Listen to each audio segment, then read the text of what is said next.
Hi everyone, and welcome back to Financial Wealth Community, the channel where we are talking about all things wealth building, building wealth one step at a time. I'm Jackie Stewart, and today we are talking about the simple truth of saving. You know, saving for that emergency fund when life negatively has an impact on you. So I've been reading The Psychology of Money, which is written by Morgan Housel, and he says that building wealth has little to do with your income or the return you get on your investments, but it has more to do with your savings rate. So the rate at which you are saving, right? He also goes on to say that only saving for a specific goal makes sense in a predictable world. Well, we don't live in a predictable world, do we? So basically, what he says is you need to hedge against life's inevitable ability to surprise you at the worst possible time by having your savings. So I know that was very true for an event that happened for me a few years ago when I became ill and I couldn't work for 6 months. However, I was blessed, I was disciplined to have created something for myself that I was able to access it with the time that I needed it the most. The time when, if I wasn't able to pay my bills, for example, or live life in a way that I was used to living to a certain degree, then I would have been even more stressed, which meant that my ability for my body to heal itself would have taken a lot longer. So luckily for me, or blessed or disciplined, whatever you want to call it, I had it, right? I had it. And so this is why it's important for us to have savings. Some other benefits of savings is, like I said, that peace of mind. So just knowing that should something happen, you're pretty much okay, right? It's going to give you that peace of mind in your day to day going around and doing what you do. It's also going to give you protection, as I said. You're going to be able to hedge against those life things that can happen, those things that can negatively impact us, where we look in our bank account and we need to be able to pay for something and we're unable to do so. It's also going to help you to stay away from debt, right? So expensive debt. So that maybe having to buy something on your credit card where the interest rates are astronomically high. Or if you're already in debt, it's going to help you to not increase the debt while you're trying to get that paid off, right? So that's some of the benefits. There's a lot more benefits to be able to have savings.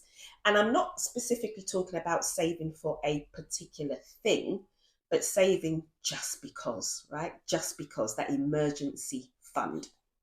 So, some of the ways that you can do that without looking at overwhelm or feeling overwhelmed with the magnitude of what figure is ever going to be comfortable, because obviously we're all different and we can't predict what's going to happen. So, yeah, what is that figure?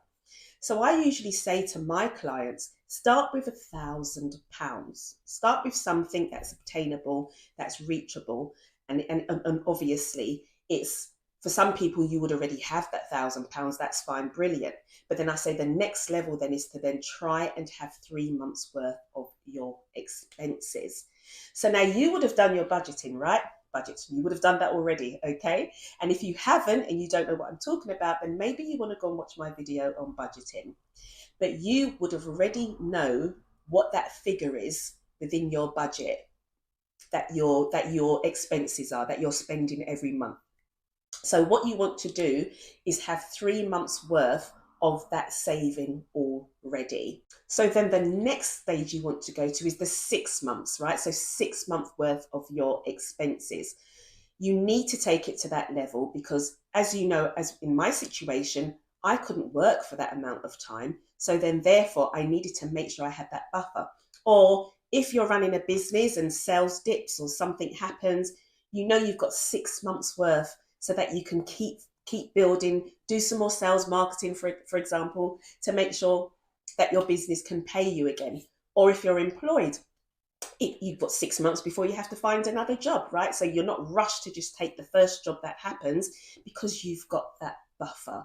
So that's what I would say. So you want your first 1,000, then you want your 3 months of your expenses, and then your 6 months of your expenses. And for some of you, you may already have that. So then I would say, well, then now you start to do a percentage of your income. So that percentage is based on you and your personal financial goals, which you would have already done, right? So you already know if you're saving for anything else, or if you know how much income is coming in and what expenses you need to pay out for and what's left. So whatever that might be, you then choose that percentage, and then every month that's in your budget again. And also, there's something about watching your savings grow, which just encourages you or makes you more disciplined to want to continue to do that. Now, the other thing you really need to remember to do is to pay yourself first. That's what I mean. So on your budget, you want to put your name first, right? Your name first for your savings, okay? That's how you are being a good steward of your money also. So some of you will want to give to everybody else, okay, and leave nothing for yourself. That's not being a good steward with your money. So you want to make sure that you pay yourself first, okay, and then everyone else can come after that. So remember, it's quite simple, all right, to understand why we need to save. And it's not brain surgery to work out how to do it. You just need to be disciplined to ensure that you can do it. Thank you so much for listening to this video. My name is Jackie Stewart. Guys, if you enjoyed this video, please remember to share it with other people around you and in your community. Remember to like, comment if you've got a comment, and please remember to subscribe and hit that notification bell so you will always know when I'm going live. Thank you, and I'll see you soon.